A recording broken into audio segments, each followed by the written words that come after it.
ti tocayo calle, ven y vela esta noche. Cuánto lo oye, cuánto lo oye. Siente que se trae. Well, good evening, everyone out there in La La Land that is tuned in for the Love of Words. Now, how come the For the Love of Words does not get all the audience that the open mic does, when in fact this is basically an open mic, isn't it not? I think there's fewer delusional poets than there are delusional guitar players. Sorry, that sounded mean. I'm just And kidding. songwriters. And songwriters. And singers, yes. And singers. We had our first sober karaoke the other night. Oh my God, how was that? Like, two words shouldn't go together. Well, you'd wonder. When you're people, speaking of words, right? people Well, we just don't did- have the courage. What happens? Well, it worked. Well, over the years, I remember when Sean Baer used to work with us. His girlfriend was big on karaoke, and a bunch of her friends, they would go, but they'd only drink water or ginger ale. Like, they weren't there to get drunk. They just wanted to sing, Right, nice. you know. And so we took it one step different from where most of the ones where like there's one coming up that's already going to be a killer over at the wine bar, where it's just total ruckus, right? You know, raucous. They sell a lot of alcohol. They do. It gets So crazy. people can go up and feel foolish, right? Yeah. Well, yeah. this wasn't. We're not encouraging people to be foolish. We're encouraging people to take it seriously and you know, get up and sing. And most musicians and singers that I know would love to have a band of that stature playing behind them. You know, what they get. Canned on- band? Well, on this thing, karaoke stuff, you get that whole band there, right? You And do, there's the words. It's a safety place to go Yeah. for you to experiment and feel comfortable. So, I can sing, I can do that, and you get up and do it. Would you call me the next time you do it? I'd like to come. October 25th. Oh, okay. Deb, give me a message. October 23rd. Bill. 5th. No, I know, but 2 days ahead, Oh. she's going to give me a message. It's Friday night. I'll remind you. That's a great It idea. went really well. We had, I would have to say that Dr. Ted and myself were kind of dubious about the whole thought. Well, let's give it a try. You know, come on, let's keep our spirits up. And by the end of the night, both of us were saying, "Hey, that was a lot of fun." It really was. It It was would great be. to see because it gets into a rotation, right? Yeah. Depending on how many people here, and some people come in, some people don't. The guy who actually was running the one next door showed up Yeah. to see what we were doing, and Yeah. he got up and sang. Nice. And I think he wanted to come over here more than there. I think it's a great idea. Yeah. Yeah. You don't have that crash when everybody's drunk and it's crazy and the slow build up and there's a good part in the middle, but you could have a more of a gradual, nice time. You know, It's a that, good that idea. connection to alcohol and karaoke. When I drank in the Lafayette in Ottawa, Mhm. the famous Chateau Lafayette, underneath the Chateau Oh, yes. Laurier, Yeah, was the Laurier, Lafayette, yeah. Mm-hmm. beautiful little place. There was a lot of people there who fancied themselves to be writers, Ooh. but they read stories about all the greats who were drunks. Mm-hmm. So it was through osmosis. If I stay drunk, then I will become a good writer. Oh, It was a terrible scene at times. terrible. Mm-hmm. But No, that's a good idea. I'm glad you're doing that. So once a month? It's kind of Oh. like this. This is a sober situation, right? Well, I'm not sober because Keith came along. They have that fancy herbs, fancy Isn't flavored Herb herbs. great? Herb is a good guy. No. What? Did you know that I got there's a grant that I'm applying for to study the effects of marijuana on seabirds. Seabirds. Yeah, but the only thing is I have to promise to make sure that no tern is unstoned. Oh, nice. Nice. Yes. Well, thank you, Longevity Bill John. Devaney, ladies and gentlemen, your Hey. host. Give it up for him. Let's go. See how I perform under the influence that longevity is so comfortable with. Yeah. Okay, Anne-Marie MacDonald, one of my favorite poets, The Way the Crow Flies. And I think I feel a connection to this because it's probably Camp Borden, where the Russians were and where they were bringing the German scientists through on their way to Nassau in 46 to 49, maybe. So maybe that's, I'm pretty sure that's where my dad went to train in 39 to become a troop trainer. Anyway, great writing and interesting the way she combines the presence of a serial killer, the youth of this girl, and the family dynamics, and also the historical part about the scientists coming out of East Germany and Russia and Germany. So, interesting. Many splendid things. The sun came out after the war, and our world went technicolor. Everyone had the same idea. Let's get married. Let's have kids. Let's be the ones who do it right. It is possible in 1962 for a drive to be the highlight of a family week. King of the road, behind the wheel on 4 steel-belted tires, the sky's the limit. Let's just drive. We'll find out where we're going when we get there. How many more miles, Dad? Roads are endless vistas. Cities give way to country barely medicated by suburbs. Mediated. Sorry, I'm medicated. Give way to country barely mediated by suburbs. Suburbs are the best of both worlds. All you need is a car, and the world is your oyster, your Edsel, your Chrysler, your Ford. Trust Texaco. Traffic is not what it will be. What's more, it's still pretty neat.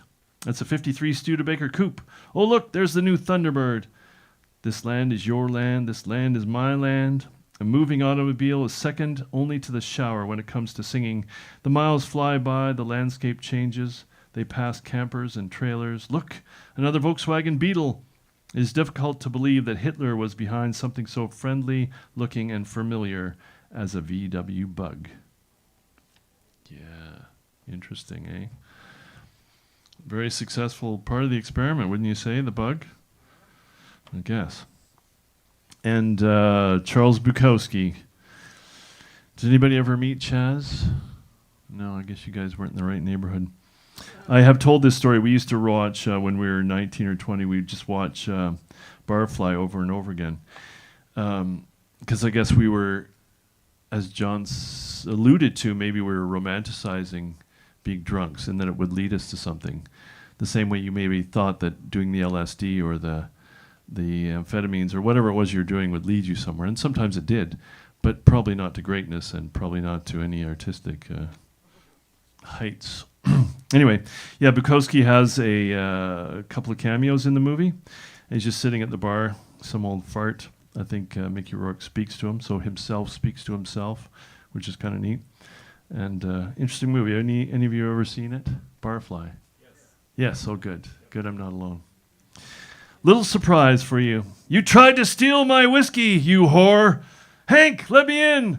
Get it, Helga, get it. Hank! Helga, you fucking whore! Helga! Helga! Helga! I pulled away and got up. Let her in! I went to the bathroom. When I came out, they were both sitting there, drinking and smoking, laughing about something. Then they saw me. $50, said Nina. $25, I said. We won't do it then. Don't then. Nina inhaled, exhaled. All right, you cheap bastard. $25. Nina stood up and began taking her clothes off. She was the hardest of them all. Helga stood up and began taking her clothes off. I poured a drink. Sometimes I wonder what the hell is going on around here, I said. Don't worry about it, Daddy. Just get with it. Just what am I supposed to do? Just do whatever the fuck you feel like doing, said Nina, her big ass blazing in the lamplight. Oh, I miss those kind of nights, don't you guys? You're awfully quiet. You bunch of churchgoers. Poetry. Oh, sorry. I went to church as a child. Poetry. It takes a lot of desperation, dissatisfaction, and delusion to write a few good poems. It's not for everybody either to write it or even to read it. Okay, one more. That's too long. I can't breathe that well. So I'm under the influence. Okay, here's a good one. Good title. Too long. Okay. Hey, that's a better title. Handouts. Sometimes I'm hit for change 3 or 4 times in 20 minutes, and 9 times out of 10 I'll give. The time or two that I don't, I have an instinctive reaction not to, and I don't. But mostly I dig and give. But each time I can't help but remember the many times, hollow-eyed, my skin tight to the ribs, my mind airy and mad. I never asked anybody for anything, and it wasn't pride. It was simply because I didn't respect them, didn't regard them as worthy human beings. They were the enemy, and they still are as I dig in and give. All right. I'm still stoned and I get to get off now. It's good. We had, it was very good to have Eugene back from his summer trip. So we had show number 90 today with our friend Leanie, and we'll do our every other weeks at 5:30 with Gene and Bill. So that'll be fun. And this, it was nice to have you guys here in August, which we haven't done for a while. So thank you for doing August. And Byron, I think you should start us off. He came on the right day this month. Last month he confessed that he got all dressed up on a Wednesday. You got to be honest with each other at this age. You know, we're all getting a little loopy. Well, no, I shouldn't include all of you. I know I'm getting loopy. Okay. Byron painted his house. Was it red? Did you paint it red? TARDIS blue. TARDIS blue. Oh, that's nice. Is TARDIS a deep blue or a... No, TARDIS is a time machine. Oh. These writers are so deep. All right, welcome. TARDIS blue. Go places? Oh, yeah. I'm going to read a passage of prose here. That sound is okay. From Mikhail Sholokhov and Quiet Flows the Dawn. At the beginning here, talks about a fellow who's a Cossack, so he's Ukrainian, and he's come back from a war in Turkey, and he's brought a bride home. He's brought a woman home. And the villagers are not impressed. The women gossiped so much they had no time to hunt for their fleas. Rumor was rife about Prokofy's wife also. Some declared that she was of entrancing beauty. Others maintained the contrary. The matter was set at rest when one of the most venturesome of the women, the soldier's wife Mora, ran along to Prokofy on the pretext of getting some leaven. Prokofy crawled into the cellar for the leaven, and Mora had time to notice that Prokofy's Turkish conquest was a perfect fright. A few minutes later, Mora, her face flushed and her kerchief awry, was entertaining a crowd of women in a by-lane. And what could he have seen in her, my dears? If she'd only been a woman now, but she's got no bottom or belly. It's a disgrace. We've got better-looking girls going begging for a husband. You could cut through her waist. She's just like a wasp. Little eyes, black and strong, she flashes them like Satan. God forgive me. She must be near her time, God's truth. Near her time? The women marveled. I'm no babe. I've reared 3 myself. But what's her face like? Her face? Yellow, unhappy eyes. It's no easy life for a woman in a strange land. And what is more, women, she wears Prokofy's trousers. No, the women drew their breath in abrupt alarm. I saw them myself. She wears trousers, only without stripes. It must be his everyday trousers she has. She wears a long shift, and below it, you see the trousers stuffed into socks. When I saw them, my blood ran cold. The whisper went round the village that Prokofy's wife was a witch. Astakov's daughter-in-law, the Astakovs, lived in the hut next to Prokofy's, swore that on the second day of Trinity before dawn, she saw Prokofy's wife, straight-haired and barefoot, milking the Astakov's cow. From that day, the cow's udder withered to the size of a child's fist. She gave no more milk and died soon after. That year, there was unusual mortality among the cattle. By the shallows of the dawn, the carcasses of cows and young bulls littered the sandy shore every day. Then the horses were affected. The droves grazing on the village pasture lands melted away, and through the lanes and streets of the village crept an evil rumor. The Cossacks held a village meeting and went to Prokofy. He came out onto the steps of his hut and bowed. "What good does your visit bring, worthy elders?" he asked. Dumbly silent, the crowd drew nearer to the steps. One drunken old man was the first to cry, "Drag your witch out here, we're going to try her." Prokofy flung himself back into the hut, but they caught him in the porch. A sturdy Cossack nicknamed Lushnia knocked Prokofy's head against the wall and exhorted him, "Don't make a sound, not a sound, you're all right. We shan't touch you, but we're going to trample your wife into the ground. Better to destroy her than have all the village die for want of cattle. But don't you make a sound or I'll smash your head against the wall." "Drag the bitch into the yard," came a roar from the steps.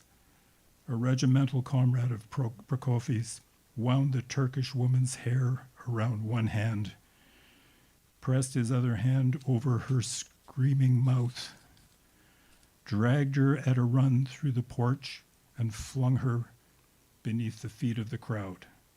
A thin shriek rose above the howl of voices. Prokofy sent a half a dozen Cossacks flying, burst into the hut, and snatched a saber from the wall. Jostling against one another, the Cossacks rushed out of the porch. Swinging the gleaming, whistling saber around his head, Prokofy ran down the steps. The crowd shuddered and scattered over the yard. Lushnia was heavy of gait, and by the threshing floor, Prokofy caught up with him. With a diagonal sweep down across the left shoulder from behind, he clave the Cossack's body to the belt. Tearing out the stakes of the wattle fence, the crowd poured across the threshing floor into the steppe. Some half hour later, the crowd ventured to approach Prokofy's farm again. Two of them crept cautiously into the porch. On the kitchen threshold, in a pool of blood, her head flung back awkwardly, lay Prokofy's wife. Her lips writhed tormentedly back from her teeth. Her gnawed tongue protruded. Prokofy, with shaking head and glassy stare, was wrapping a squealing, crimson, slippery little ball, the prematurely born infant in a sheepskin. Prokofy's wife died that same evening. His old mother had pity on the child and took charge of it. They plastered it with bran mash, fed it with mare's milk, and after a month, assured that the swarthy, Turkish-looking boy would survive, they carried him to church and christened him. They named him Panteleimon after his grandfather. Prokofy came back from penal servitude 12 years later, with his clipped, ruddy beard streaked with gray, and his Russian clothing. He did not look like a Cossack. He took his son and returned to his farm. Panteleimon grew up darkly swarthy and ungovernable. In face and figure, he was like his mother. Prokofy married him to the daughter of a Cossack neighbor. Thenceforth, Turkish blood began to mingle with that of the Cossacks. That was how the hook-nosed, savagely handsome Cossack family of Melikovs, nicknamed Turks, came into the village.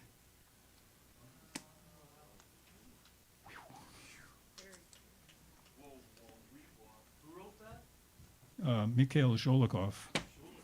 Yeah, in 1929, he published it. Then he won the Nobel Prize for Literature in 1946. Not any wasted words in there, is there? No, I know. It's like, it's exquisite narrative. It's brutal. Oh, It's like having a love And, affair with Mark, I would imagine. yeah. There's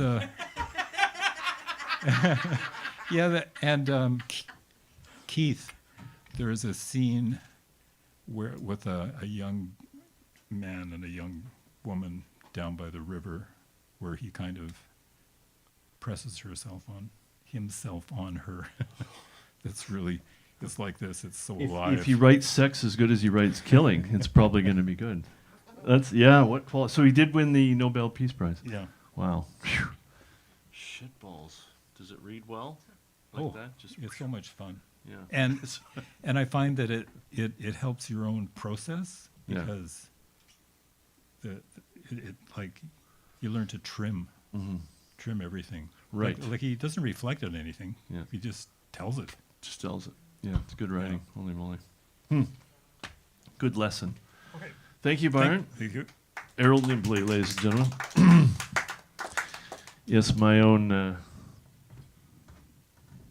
profound love letter did not bear any fruit from last month, except a couple of dates, but, you know, that's as far as it went.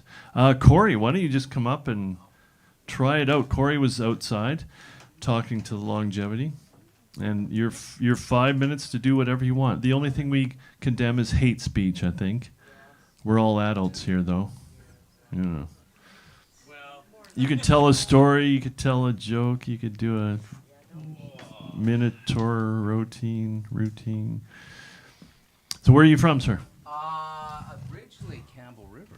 Oh, nice. You're an islander. Yeah. Oh, I've cool. lived away for a really long time. Right. But I just recently have come back for a Welcome. short period of time. Yeah. Oh, you won't be here for long. Oh, who knows? Who knows Right. what's going to happen in this See what- crazy life with anything. Well, welcome. Enjoy the stage. Well, thank you very much. Hello, everybody. Admittedly, I don't know what's going on here. I met a fella somewhere at a comedy show, and he's like, "Come here. It's lots of jokes." And I come here, but it's pretty heavy material we're dealing with, from what I'm gathering. So I don't know how out of place I'm gonna be, but I thought maybe rather than do some quick jokes, I'll just tell a couple stories, real life stories, and maybe there's no book reading here, thankfully for me, but I'll give that a shot. It's funny, I came back to the island and I saw about 3 weeks ago, I was in a grocery store here, and I saw a guy working there that I used to go to elementary school with years, like in the 80s, years and years ago. And I literally haven't seen this guy since then. And he was a really good buddy of mine back when we were kids. And I remember him and we were building like a tree fort or like not a tree fort, but a fort that was just above the kind of couple feet from the ground. And we were digging. I remember we were working hard at it. We were about 12. And he stopped working and he went to go pee. We lived kind of like on a farm, right? So you could just go pee, whatever, it doesn't matter. And I happened to look over as he was peeing, and I'm 12, he's 12, and the penis on him, I'd never seen a penis other than my own. And it was like the size of like a can of Pringles. It was just huge. And I was like, what the hell? And I looked at mine. Mine was like looked like a little mushroom. And he was one of those kids who hit puberty really early. He was like a LeBron James type kid. And he already had like a little bit of like beard. And the thing was so big. And when I looked at mine, I was like, well, I don't know what's going on, but like one of us is unhealthy. Like one of us needs to go see a doctor because this is too different for me. And then I asked him about it. I'm like, what's going on? And he had like spiders. He looked like spider legs, like because he had pubic hair, right? And I'm like, fuck, I don't have anything close to that. I don't know what's happening. And so he's like, I don't know. I've had this for like a couple of years. I'm like, oh, okay. And then we went back to our fort and we just kind of whatever. He went home. But then it bothered me that night, right? And I was one of those kids. I hit puberty like about 10 minutes after I graduated high school, like way late at the very end of the scale. This kid's at the very beginning of the scale. And it bugged me so much. I was so worried about it. Like where am I compared? Am I the normal kid? Is he normal? Am I messed up? And so about maybe 3-4 days goes by, and I tell my mom, I said, look, I had a question. Like Billy and I working on that fort, and he's got a penis. I've never seen it so big. And my mom's friend was over. It's like, who's Brendan exactly? And I'm like, he's a kid. Go back to Young and the Restless, you sicko. Like, don't worry what's going on here. And my mom's like, well, okay, well, everyone's different. And then I went to school and she tried to like calm me down, but I was like, no, man, this is a big deal. I got to figure out what's happening. And then all the rest of school, like every time I play sports, right? So every time you go in the bathroom, I'm like looking at other kids. I'm like, what's going on? Like trying to figure out who's what. And eventually I made her take me to a what are they called? What is it? No, it's the gland. It's a gland doctor. I can't remember what they're called now. Like, I made her take me. She's like, dude, you're normal. You'll be okay. And the doctor said the same thing. He's like, you're going to be fine. But there was this girl in our school named Michelle. We're grade 7, and she was like slutty. And she kept doing whatever the boys wanted. I'm like, I'm missing out on this. I need to mature up so I can get some of that. But I missed out. And then she moved the next year. So I really did miss out on a first big opportunity there. But, it's always funny. Like, that's like the first time I think I ever worried about like not being normal, right? Like, where am I compared to the other kids? Am I fitting in? It's a weird thing to deal with. And then a couple of years later, I had about maybe a year later, I had a first kiss I've had with a girl. And that same kid, Bill, was there. It was like when you play like Spin the Bottle. You guys remember that? This game is like 7 or 8 of us. Maybe there's like 8 or 9 of us. And we're playing it, and landed on me, landed on another girl. And it was a girl I had a huge crush on. I was like, oh, yeah, this is awesome. And then we went into like and I don't think anybody had really done any kissing.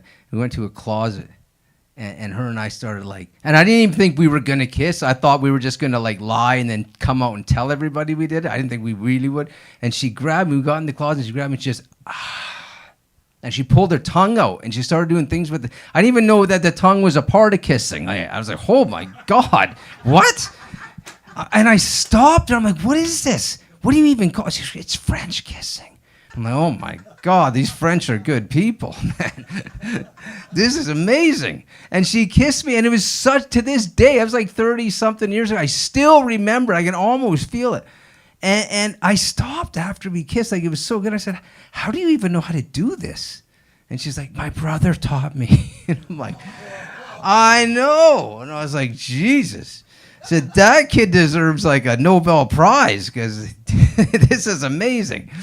And then, so we kissed, and like it was like on a timer. We had to stay in there for a minute. And the minute was over, and it was like amazing experience. We come out. And we go and we sit back down in the circle and then spin the bottle, and everyone, next couple kids go in. And then maybe like 10 minutes later, the bottle hits me again, but with a new girl. And so me and this new girl go for a kiss. And she doesn't really know how to kiss. You can tell she's all inexperienced too. And I said, no, this is how you do it. And I did it the way the first girl taught me. I went, with the tongue. And she said, ew, this is gross. What are you doing? And she busted out of the closet. Said, Corey's a sicko. He tried to use his tongue. And I'm like, whoa, you don't get it. That's how Leanne's brother does it. And that was the wrong thing to say. And all the kids thought I was homosexual. And I had to go home. And they chased me out of that party. And I had to go home and watch Hulk Hogan body slam Andre the Giant. It was a tough gig. All right. That's got to be 5 minutes, I would think, right? All right, guys. Thanks for listening. This was fun. Neat room. Cool place. Thank you very much. Thank you. Marcus, come on up here. Wow, like a love affair with Mark. That line just came to me, too. He's been all the way to Chicago. He's been in cultural circles that we cannot even imagine. Probably eating sushi and caviar. Were you? Veal. What kind of things were you eating? Chicago. What do you eat? What do you eat? Deep dish pizza. Deep dish pizza. Yeah. Really, really, really strong drinks. Oh, yeah. Like you don't drink much, though, but in those settings you do? No, and I wouldn't advise drinking, actually. No, My body doesn't like it at all. Yeah. You want to keep your wits about you. No, it's not that. It's just, just creates havoc with the system. Gotcha. Okay, I'm going to get up because you usually start right in. It was a really beautiful, Was it? beautiful city. But mind you, where am I? I'm in, probably the hot spot of Chicago. The place that everybody goes to. Just like if they come here, they go down to the what's the hotel down in Victoria? The Empress, right? So, yeah, gorgeous. Chicago, much nicer than New York.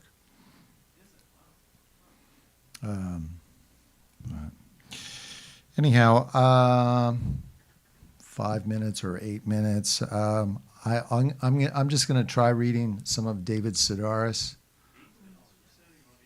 Wow. I just did. So I'm going to quit talking about Chicago and just read some David Sedaris. Better put on my glasses.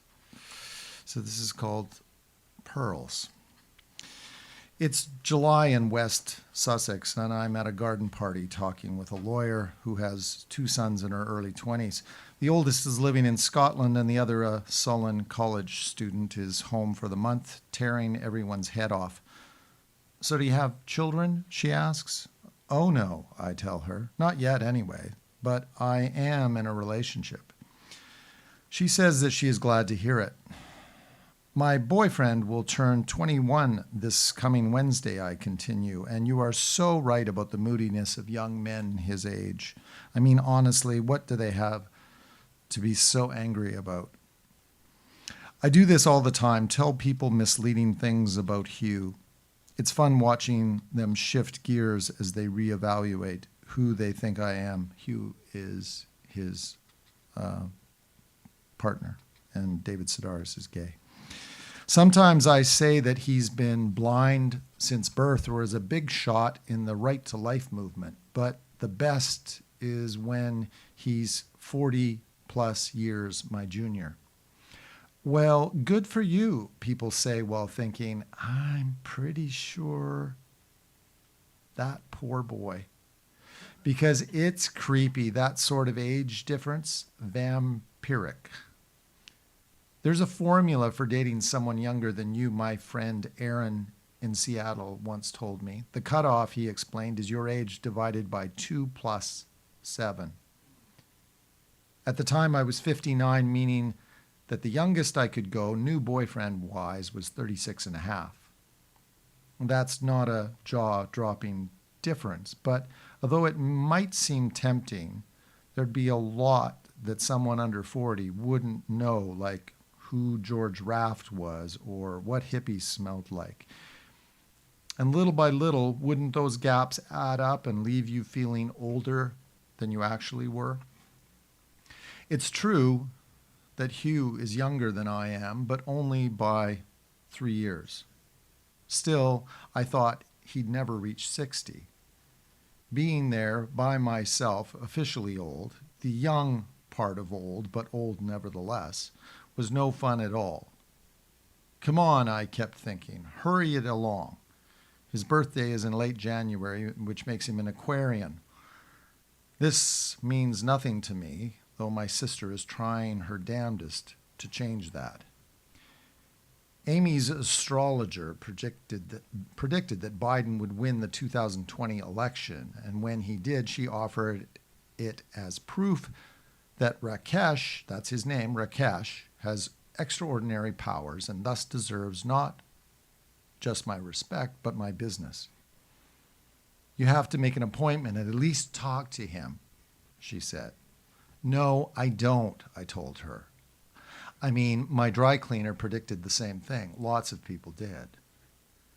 I'm a Capricorn, and according to the astrologer Lisa Stardust, my least compatible signs for dating are Aries and Leo. My best bets are Cancers, Scorpios, and Pisceans. I haven't looked at what astrological signs Hugh should avoid going out with, mainly because it's irrelevant. Not long after he turned 61, we celebrated our 30th anniversary.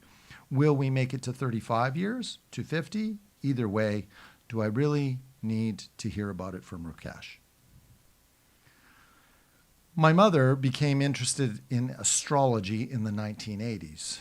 She wasn't a kook about it. She simply started reading the horoscopes in the Raleigh News and Observer. Things are going to improve for you financially on the 17th, she'd say over the phone, early in the morning if the prediction was sunny, and she thought it might brighten my day. A good deal of money is coming your way, but with a slight hitch. Oh no, I'd say. Are you dying? I thought it was hooey, but in the back of my mind, a little light would always go on. I guess what I felt was hope. My life would change and for the better. The 17th would come and go, and although I'd be disappointed, I would also feel vindicated. I told you I wouldn't find happiness. She never had her chart done, my mother, but she did branch out and start reading the horoscopes in Red Book and Ladies' Home Journal, a magazine that had come to our home for as long as I could remember. The only column in it that interested me, the only one I regularly read, was called, "Can This Marriage Be Saved?" You could have taken everything I knew about long-term relationships back then and fitted it into an acorn cap. I thought that in order to last, you and your wife or boyfriend or whatever had to have a number of mutual interests. They didn't need to be profound. Camping would qualify, or decoupaging old milk cans. The surprise is that sometimes it takes a mutual aversion to overhead lights or to turning the TV on before 11 p.m. You like to be on time and keep things tidy. The other person's the same, and the next thing you know, 30 years have passed and people are begging you to share your great wisdom. First off, I say, never under any circumstances look under the hood of your relationship. It can only lead to trouble. Counseling, I counsel, is the first step to divorce. I've thought of that Ladies' Home Journal column a lot lately, wondering if marital problems in the 70s and 80s weren't all fairly basic. She's an alcoholic. He's been sleeping with his sister-in-law. She's a spendthrift and a racist. He's a control freak, etc. No couple argued over which gender their child should be allowed to identify as. No one's husband or wife got sucked into QAnon or joined a paramilitary group. Sure, there were conspiracy theories, but in those pre-internet days, it was harder to submerge yourself in them. A spouse might have been addicted to Valium, but not to video games or online gambling. I don't know that one can technically be addicted to pornography, but that's bound to put a strain on marriages, especially now when it's at your fingertips, practically daring you not to look at it. I've watched a number of movies and TV shows lately in which the characters' marriages dissolve for no real reason. I said to Hugh during Ted Lasso, did I miss the episode where he or his wife had an affair? The same was true of Noah Baumbach's marriage story. Why are they getting a divorce? Don't people who feel vaguely unfulfilled in their relationships just have too much time on their hands? Decide that you need to discover your true independent self, and the next thing you know, you'll be practicing Reiki or visiting an iridologist. That, I've learned, is someone who looks deep into your eyes and can see your internal organs.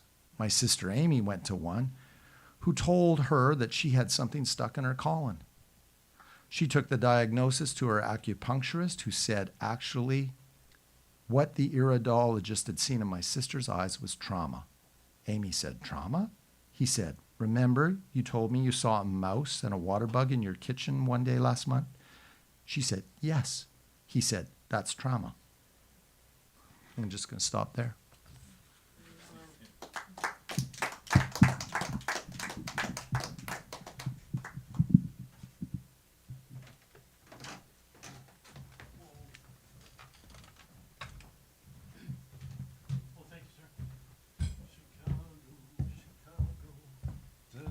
Like that kind of town. Make it. Oh, good. Did you take pictures? You're not a picture guy. You take pictures. Oh, good. Oh. Megan, all the way from Duncan. Yay. Born and raised. Welcome once again, my friend. Thank you, sir. Okay, so I've collected some sarcastic remarks, quotes, and so here we go. There's someone for everyone, and that person for you is a psychiatrist. I need to teach my facial expressions how to use their inside voice. Oops, did I just roll my eyes out loud? It's okay if you disagree with me. I can't force you to be right. Sometimes the first steps towards forgiveness is realizing the other person was born an idiot. Yeah. You couldn't handle me even if I came with instructions. You suck. You should fix that. I have neither the time or the crayons to explain this to you. No, I'm not insulting you. I'm describing you. Think I'm sarcastic? Watch me to pretend to care. So many people worry about their physical appearance and material possessions that they completely disregard their crappy personality. I'm not lazy. I'm on energy saving mode. It might look like I'm doing nothing, but at a cellular level, I am very quite busy. I'm not always rude or sarcastic. Sometimes I'm asleep. So here I ended up finding a dictionary, Oxford Dictionary, of quotes from a very long time ago. The first one I'm sure everyone's going to recognize. Will you walk into my parlor, said the spider to the fly. 'Tis the prettiest little parlor that ever you did spy. The author is Mary Howitt, 1799 to 1888. Beauty in things exists in the mind which contemplates them. David Hume, 1711 to 1776. In nature, there are neither rewards or punishments. There are consequences. Robert Greene Ingersoll, 1833 to 1899. And the last one is honest bread is very well. It's the butter that makes the temptation. Douglas William Gerald, 1803 to 1857. Thanks, you guys. Hope you enjoyed them.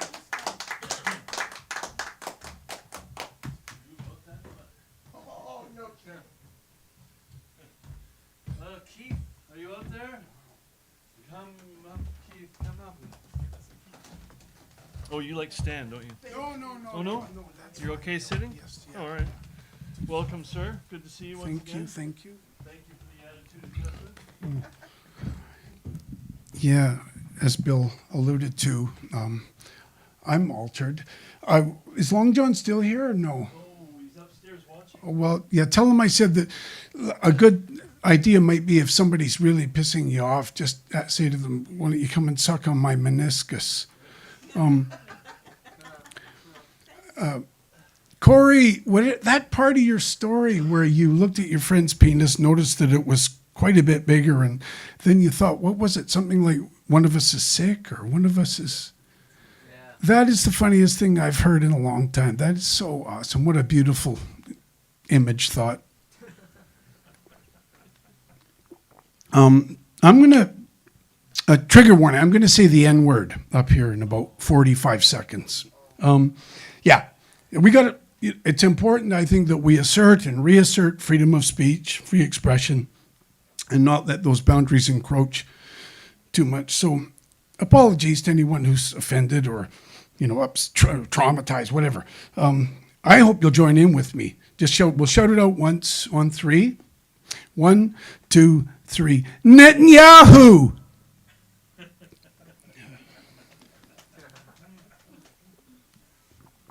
Everybody's okay? I've been told that I can be passive aggressive. I used to dispute that, but I have to concede I might be. I'll tell you guys, we'll give you one example and see what you think, if it qualifies. But my father's 90 now, and he's got dementia. He doesn't even really know who I am, which is sad. He was always a great dad. I gave him high marks. He wasn't perfect. He wasn't perfect. So the way I've been processing that reality, the lack of perfection, is what I do is I jack off into meat pies, and then I drop them off at the care home for Dad. And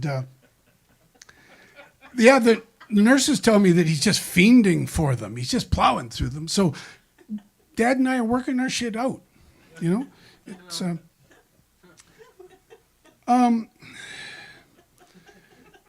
please keep in mind that we're just here to have fun, right?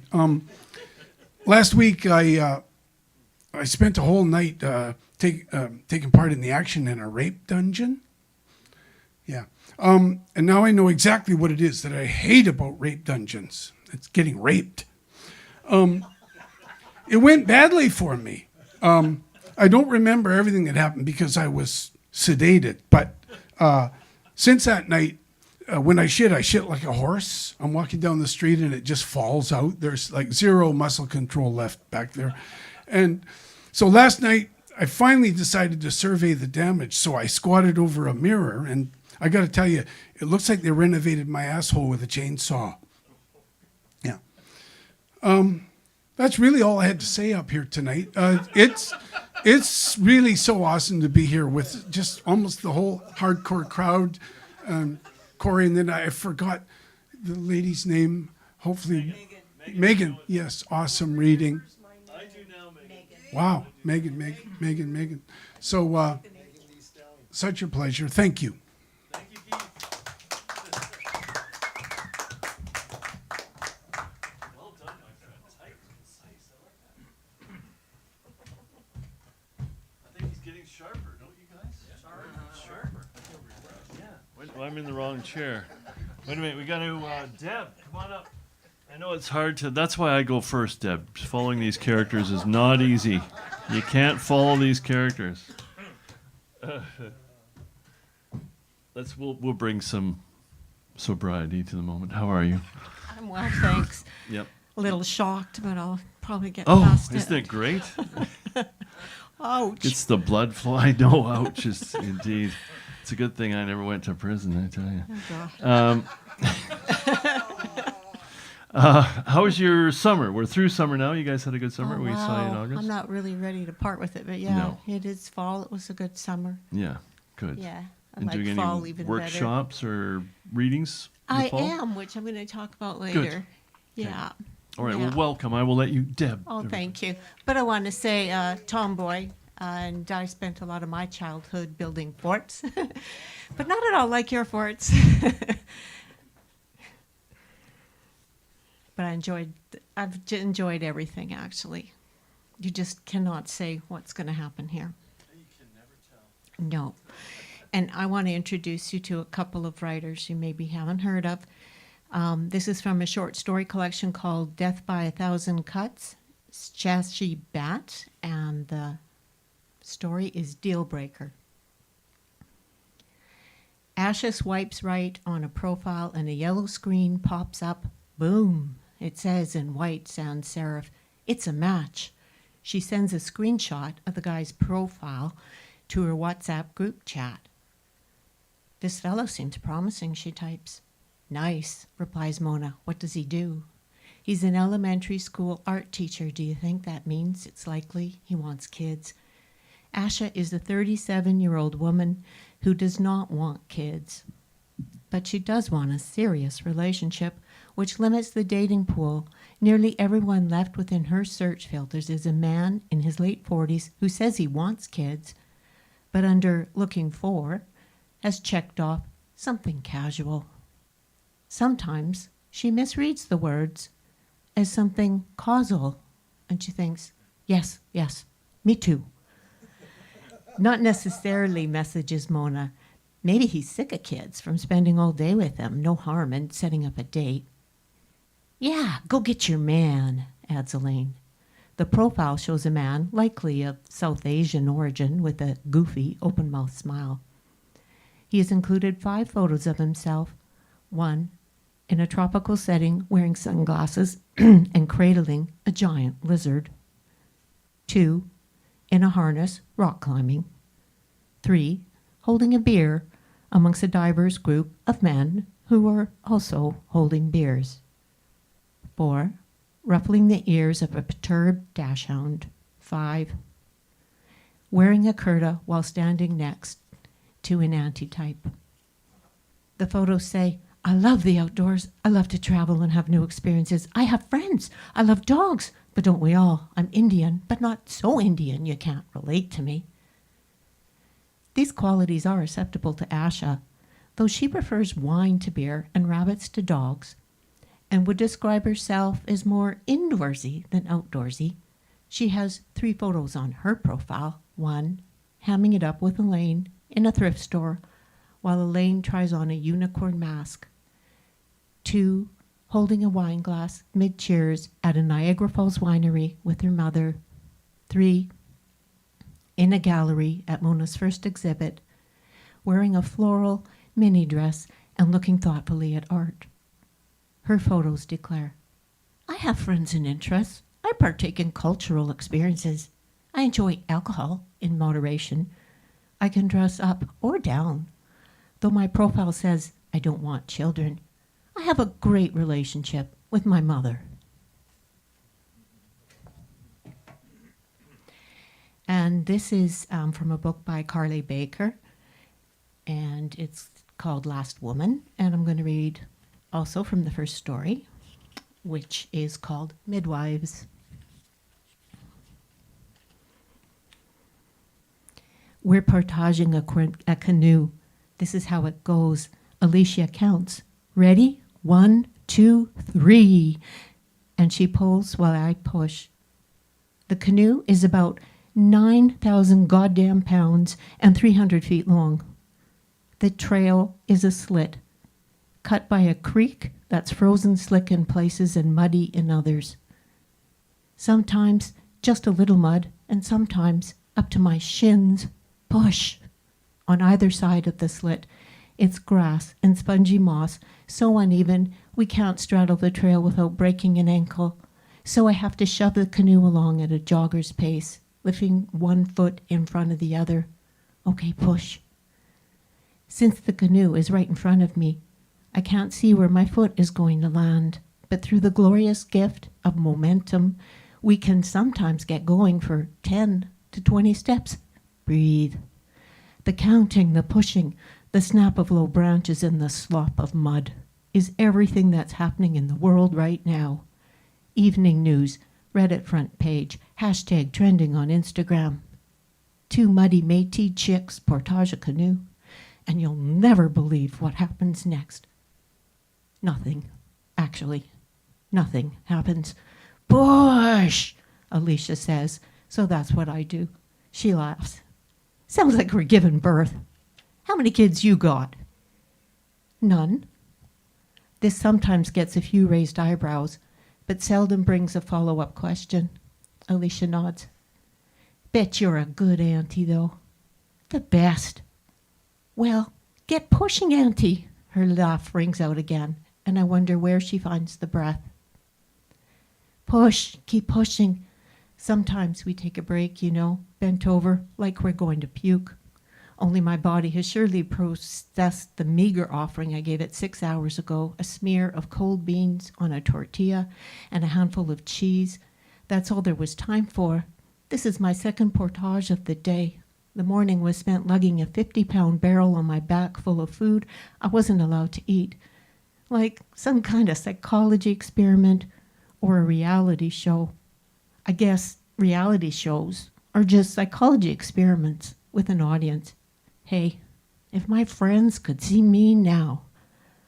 That's a reference to a luxury cruise ship ad from the 90s, by the way, which, considering where we are, makes it hilariously sarcastic. Ha! It's 9 kilometers from the trailhead to Aberdeen Canyon, where we'll camp for the night. We should be carrying the canoe over our heads, but it's too damn heavy. That's what the guys do. That's what the old-timey voyeurs were doing in the artist renderings I Googled before the trip. Convincing myself that I have some kind of blood connection to the land, even though I come from the city. Dumbass. I think the only thing I hate more than the land right now is this goddamn canoe. And so, yeah, I'm like super happy and not a little bit stunned that I'm going to be reading with these 2 ladies at the Victoria Authors Festival. Yeah, we're each going to read from our work, all writing about women, short stories, and we're going to talk about making sense of the world through short fiction. That's October 20th, which is a Sunday at 7:30 at Langham Court Theatre. And I'd love to see you there. I know it's a bit of a drive. And it's also going to be live streamed. So Carly Baker, Last Woman, Death by a Thousand Cuts. Where's Langham Court? I have no blessed idea. I should probably find out. Fort. You can go off of Fort. North? Yeah, it's sort of downtown and then a bit north, and like a couple of kilometers from the Empress. And lots of wonderful events are going on with the festival. It would be a nice place to read. Is it? It's intimate, yeah. Yeah, good. Yeah, I'm a little scared to death. No, don't be. Get around us, okay? Yeah. This place has definitely transformed my life. I remember when I first read here, I was just scared out of my mind for several years, really. But I kept reading here every month, and I'm still scared, but not out of my mind, not quite. Thank you. The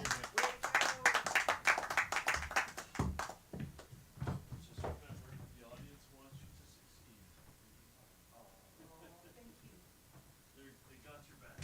I thought I was supposed to imagine the patient. That's Bill's job. What am I doing? Imagining him naked. I thought that was what I was supposed to do. Oh, that old thing. Yeah, sure. That, yeah. At least in their boxers, yeah. Naked, as we've seen, the trauma that can occur for years. Can we change our names and go run through again? Sure. Greg has brought something tonight. We saved him for last because he's so well dressed. And as bizarre as humans are, and seriously, I watched your little video of the things you can program those two machines to do. It's like phenomenal. It boggles the mind, doesn't it, that we can have machines do that. We can't get humans to fucking get along, but we can make machines do that. Yeah, well, machines are easy. They listen to you. You're right, they do. Yeah. That's the difference. Yeah, just as long as you tell them the right things to do. Right. The right information. Yeah. Input versus output. Yeah. They get dramatic if you don't. Do they? Yeah. But by the way, you got to stay there for a second. Oh, I do. Okay, sure. Yeah. I've got a joke for you. Oh, I get to be in the joke. And it's appropriate for the group here. Yeah. Yeah, it's knock knock. Who's there? To who? To whom? Ooh. All right. Now you get a story? Yeah, I'm going to read something here. I've been reading this on and off this series of books about First Contact. I'm a science fiction fan. And Peter Codden has written them. He's written a few. I think it's 28 right now, different First Contacts. But what I liked about this one is we have a scientist, a military fellow, and a podcaster that likes to go with the conspiracy theories. And this is what's basically going. The scientist is talking. No scientist will object if you claim the President of the United States is a lizard person. They will want to know how you propose to test your idea, though. Until it's tested, it's meaningless. By themselves, ideas are nothing more than the churning of a restless mind. Ideas have to be proven to have merit. Without testing, they're worthless. Andy says, that's just common sense, right? And this is your conspiracy theorist. Science is not common sense, Dr. Mackenzie says, surprising him. Common sense tells me the sun goes over my house during the day. I can see it. She points to her right, slowly bringing her arm up above her and over to the left. The damn thing starts over there, rises above the trees, looms high over my balcony, and then it sets the other side of my apartment, dropping behind the mountains. There's nothing in my daily experience to convince me otherwise, and yet, prospectively, is entirely misleading. The funny thing is, there's nothing wrong with this kind of thinking in daily life, even though it's incorrect. I still refer to sunrise and sunset, but the sun does not rise or set. The earth turns. And yet that distinction makes no difference in ordinary life. I can be a successful mechanic or work at the corner store, and I'm no poorer for thinking it's the sun that orbits the earth rather than the other way around. Andy asks, so flat earthers aren't all that crazy? They're not crazy, but they're ignoring science. They're isolating themselves, cutting themselves off from learning more about the world around them. They're retreating 2,500 years into the past. Personally, I'm happy to side with Pythagoras. He and Aristotle and, oh boy, Eratosthenes? Oh, okay. Oh, I don't think so, but did the math. They figured this out long before we put satellites in orbit. If they're not crazy, what difference does it make? Andy asks. Dr. Mackenzie says, it's a matter of precision. If you want to build a house, you don't need to account for the curvature of the earth. You can treat the ground as flat. It won't make any difference. But if you want to build the Golden Gate Bridge, you have to take into account the spherical earth. Even though the bridge pylons are perfectly straight, they lean away from each other as the earth curves. That affects the length of the suspension cables and their tolerances. How are we going to handle an earthquake? Stuff like that. Oh, it's only a few inches. Yes, but keep building bigger and longer things, and you'll find it becomes ever more important to be precise. When it comes to flights between countries, the shortest distance in 3 dimensions follows a curve when drawn on a map. If you're happy to live like the Amish, you're welcome to consider the earth as flat. But if you want things like a GPS on your smartphone, it would be wise to accept science. The thing is, you have to understand is science is not normal. What's normal is superstition. What's normal is jumping to conclusions. If science was normal, it wouldn't have taken us tens of thousands of years to figure out the basics.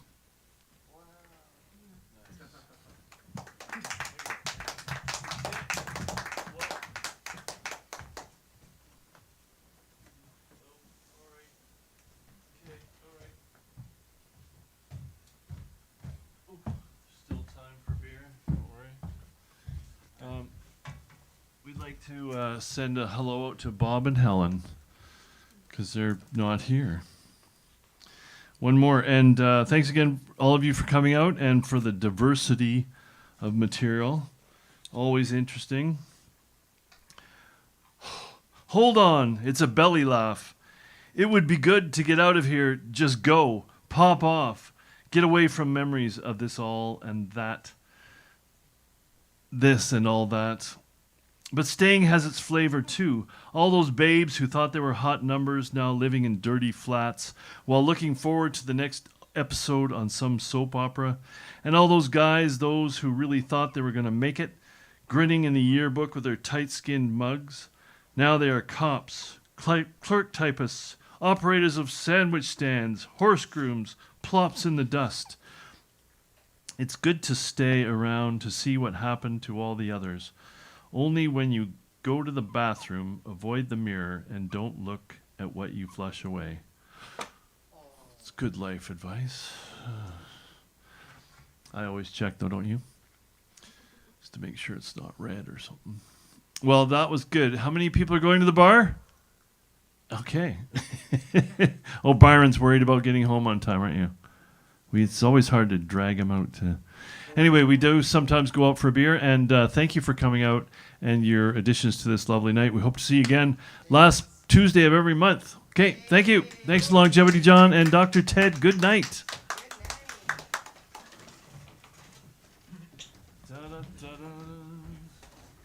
There he goes.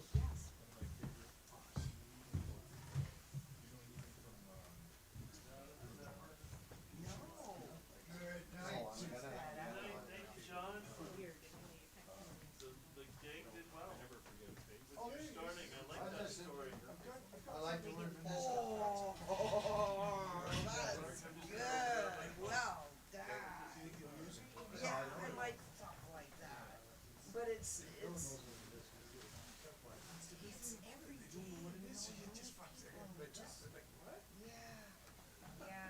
see you later.